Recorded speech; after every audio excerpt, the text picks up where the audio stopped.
Back to news. ఎన్నికలు సమీపిస్తుండటంతో అన్ని పార్టీల అభ్యర్థులు విస్తృతంగా ప్రచారం చేస్తున్నారు. పశ్చిమ గోదావరి జిల్లా నరసాపురం అసెంబ్లీ టీడీపీ అభ్యర్థి మాధవనాయుడు ప్రచారంలో దూసుకుపోతున్నారు. నియోజకవర్గంలో ప్రజల సమస్యలను వింటూ ముందుకు సాగుతున్నారు. టీడీపీ అధికారంలోకి వస్తే సంక్షేమ కార్యక్రమాలు మెరుగ్గా జరుగుతాయన్నారు. చంద్రబాబు సీఎం అయితే రాష్ట్ర అభివృద్ధి సాధ్యమంటున్న మాధవనాయుడుతో మా ప్రతినిధి Malathi face to face. Narsapuram నియోజకవర్గంలో ఈరోజు పార్లమెంటు అభ్యర్థి కలువపూడి శివ గారు, అలానే నర్సాపురం అసెంబ్లీ అభ్యర్థి మాధవనాయుడు గారు ఈరోజు టీడీపీ నుంచి పోటీ చేస్తూ ఉన్నారు. రోడ్ షోగా నర్సాపురం అంతా కూడా విలేజ్లో అలానే సిటీలో కూడా వాళ్ళు పర్యటిస్తూ రోడ్ షో నిర్వహిస్తూ వచ్చారు. అనూహ్యమైన స్పందన ఇక్కడ కనిపిస్తూ ఉంది. మాధవనాయుడు గారు, గతంలో మీరు చేసినవి ఇప్పుడు ఎంతవరకు మీకు ఉపయోగపడతాయి అనుకుంటున్నారు? ఈ యొక్క 5 సంవత్సరాల్లో ఎప్పుడు జరిగినటువంటి అభివృద్ధి అంతకుముందు ఏదైతే స్వతంత్రం వచ్చిన తర్వాత 2014 వరకు కూడా ఏదైతే అభివృద్ధి జరిగిందో అంతకంటే రెట్టింపు అభివృద్ధి ఒక 5 సంవత్సరాలు తక్కువ సమయంలో చేయడం జరిగింది నరసాపురం నియోజకవర్గంలో. ఎందుకంటే నరసాపురం నియోజకవర్గం పశ్చిమ గోదావరి జిల్లా మొత్తానికి శివారు ప్రాంతం. ఏ రకంగా కూడా మొన్నటి వరకు అభివృద్ధికి నోచుకోలేదు. సరైన ఉపాధి అవకాశాలు లేవు, సరైన రహదారులు లేవు. చాలా దారుణమైన పరిస్థితుల్లో ఈ యొక్క 5 సంవత్సరాలు చంద్రబాబు నాయుడు గారి ఆశీస్సులతోటి అన్ని రకాల అభివృద్ధి, అటు రహదారుల నిర్మాణం నుండి, లేదంటే అక్కడ ఎక్కడైతే బ్రిడ్జెస్ కావాలో బ్రిడ్జెస్ నిర్మాణాలు నుండి, లేదంటే ఫిషింగ్ హార్బర్ అక్కడ శాంక్షన్ చేయడంలో నుండి, లేదంటే నల్లి క్రీక్ అక్కడ నిర్మాణం చేపట్టడంలో నుండి, ఎన్ని కూడా ఏదైతే అభివృద్ధి కార్యక్రమాన్ని కూడా చేపడుతున్నాయో ఎన్ని కూడా దీర్ఘకాలిక సమస్యలు ఎన్ని కూడా. అంతేకాకుండా ఉన్నటువంటి రహదారులన్నీ కూడా వెడల్పు చేసి రోడ్లన్నీ కూడా వేయటంలో నుండి ఎన్ని కూడా పూర్తి స్థాయి అభివృద్ధి గతంలో కంటే ఇప్పుడు చూస్తే కనుక 5 సంవత్సరాల్లో ముఖ్యంగా ఎస్సీ ప్రాంతాలన్నీ కూడా ఇంట్లోంచి బయట అడుగు పెడితే వర్షాకాలంలో మోకాళ్ళ లోతు వర్షపు నీరులో అడుగుపెట్టేటువంటి పరిస్థితుల్లో ఈ యొక్క రహదారులన్నీ కూడా ఉన్నటువంటి పరిస్థితుల్లో ఇవాళ ఇంట్లోంచి అడుగు పెడితే సిమెంట్ రోడ్డు మీద అడుగుపెట్టే విధంగా ఏదైతే అభివృద్ధి అన్నీ కూడా చేసామో ప్రజలందరూ కూడా మా నర్సాపురం నియోజకవర్గం అందరూ కూడా సంతృప్తిగా ఉన్నారు. అంతేకాకుండా ఏదైతే సంక్షేమ ఫలాలు కూడా ప్రతి పేదవాడికి అందాల్సినటువంటి ఫలాలన్నీ కూడా పారదర్శకంగా, కులాలకు అతీతంగా, మతాలకు అతీతంగా, రాజకీయాలకు అతీతంగా ఏదైతే అందిస్తున్నామో ప్రజలందరూ కూడా చాలా సంతృప్తిగా ఉన్నారు. అంతేకాకుండా ఏదైతే లా అండ్ ఆర్డర్ విషయంలో కూడా ఎక్కడొక్కడ 5 సంవత్సరాల నుంచి ఏ విధంగా గొడవలు కానివ్వండి, అల్లర్లు కానివ్వండి ఏమీ లేకుండా ఉండటం వల్ల కూడా అందరూ కూడా చాలా సంతోషంగా ఉన్నారని చెప్పి తెలియజేస్తున్నాం. ఇంకా మేము ముందుకెళ్తూ ఉన్నాం. ఇప్పుడు గత ఎన్నికలతో పోలిస్తే ఈ ఎన్నికల్లో కొన్ని హర్డిల్స్ కనిపిస్తున్నాయి. అంటే గతంలో వైఎస్ఆర్ కాంగ్రెస్ పార్టీ టీడీపీకి మధ్యనే పోటీ జరిగింది. ఇప్పుడు ఈ మధ్యలో జనసేన కూడా వచ్చింది. అది కూడా జనసేన ఏదైతే డామినేటింగ్ కమ్యూనిటీ ఉందో ఆ కమ్యూనిటీ నుంచి సీట్ ఇవ్వడం జరిగింది. సో దీనివల్ల మీకు ఉపయోగం అంటారా, లేకపోతే ఏమన్నా మీ గెలుపుకి ఆటంకాలు ఏమన్నా పడతాయి అనుకుంటున్నారా? దీన్ని ఎలా మేనేజ్ చేసుకోబోతున్నారు మీరు? తెలుగుదేశం పార్టీ అన్ని కులాలకు సంబంధించింది, అన్ని మతాలకు సంబంధించినటువంటి పార్టీ. ఈవేళ అన్ని కులాలు మతాలు మద్దతు ఇవ్వడమే కాకుండా మహిళలందరూ కూడా వన్ సైడెడ్గా మద్దతు ఇస్తూ ఉన్నారు.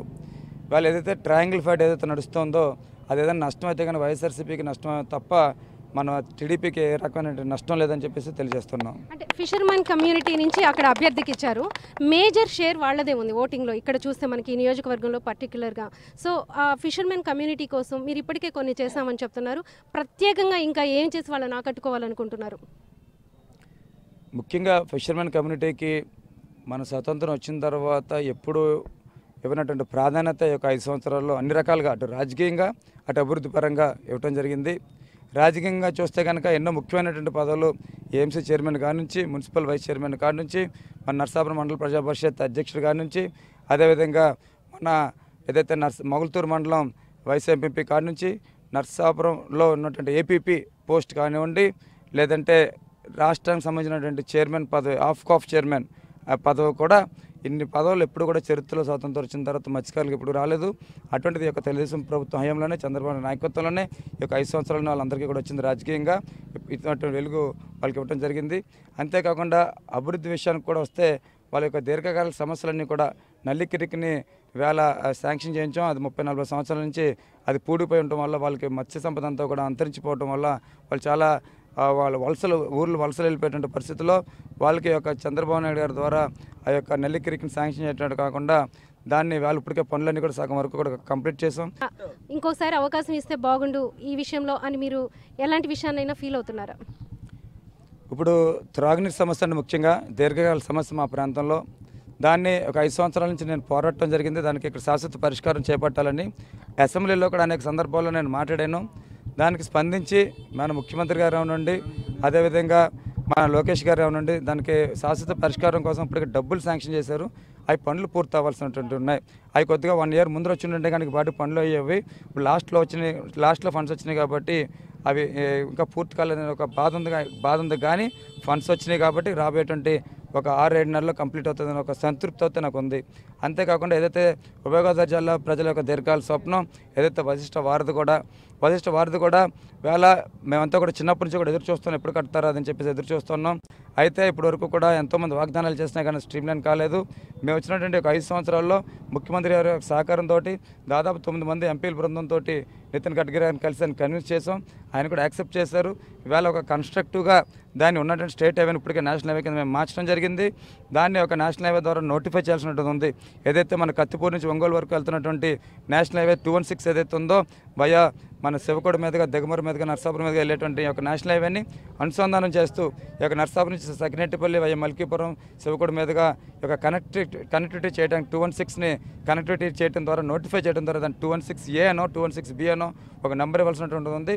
ఎప్పుడైతే అది ఇచ్చారో అది మనకు పనులన్నీ కూడా స్టార్ట్ అవుతాయి కాబట్టి అది ఈ యొక్క 5 years పీరియడ్లో అది కంప్లీట్ అవ్వలేదు అనే ఒక బాధ ఉంది తప్ప బట్ దాన్ని ఒక కన్స్ట్రక్టివ్గా దాన్ని ఒక ట్రాక్ ఎక్కించాం కాబట్టి అది కూడా రాబోయేటువంటి 6 నెలల్లో శాంక్షన్ అయిపోతుంది అని చెప్పేసి ఒక నమ్మకం అయితే నాకు ఉందని చెప్పేసి తెలియజేస్తున్నాం. థ్యాంక్ యూ అండి. ఉభయ గోదావరి జిల్లాలో చూస్తే చాలా విచిత్రమైన సమస్య కనిపిస్తుంది.